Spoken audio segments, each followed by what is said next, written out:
السلام علیکم ورحمۃ اللہ وبرکاتہ۔ آئیے آج ہم آپ کو بنی اسرائیل کے بارے میں بتاتے ہیں۔ من و سلوہ کیا ہے اور اس کا کیا مطلب ہے؟ بنی اسرائیل نے اللہ سبحانہ و تعالیٰ کے حکم کی نافرمانی کی۔ میدان طیہ میں وہ 40 سال تک بھٹکتے رہے۔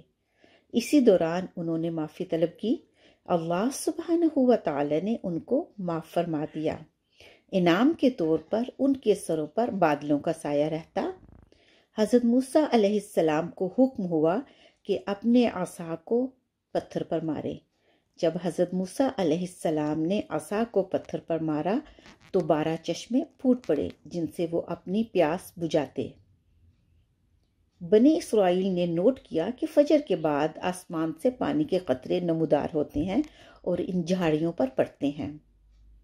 جب انہوں نے ان قطروں کو دیکھا تو کہا من، یعنی یہ کیا ہے؟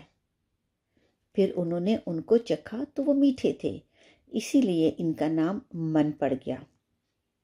میٹھے ہونے کی وجہ سے ان کو پورا دن انرجی ملتی کیونکہ یہ کاربوہائیڈریٹ کا بہترین ذریعہ تھے۔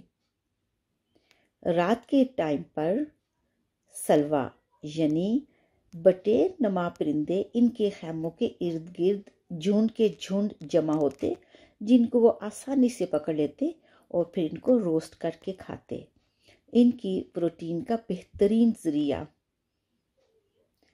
ان کو خوب اللہ سبحانہ وتعالیٰ نے انعام دیا۔ حکم دیا کہ آپ نے خوراک کو جمع نہیں کرنا، لیکن انہوں نے سوچا کہ شاید خوراک ختم ہو جائے۔ انہوں نے ان کو جمع کرنا شروع کر دیا جس سے ان کی خوراک گل سڑ گئی۔ حضور اکرم صلی اللہ علیہ وآلہ وسلم کی حدیث مبارکہ ہے، اگر بنی اسرائیل نہ ہوتے تو خوراک کبھی بھی نہ گلتی نہ سڑتی۔ شکراً۔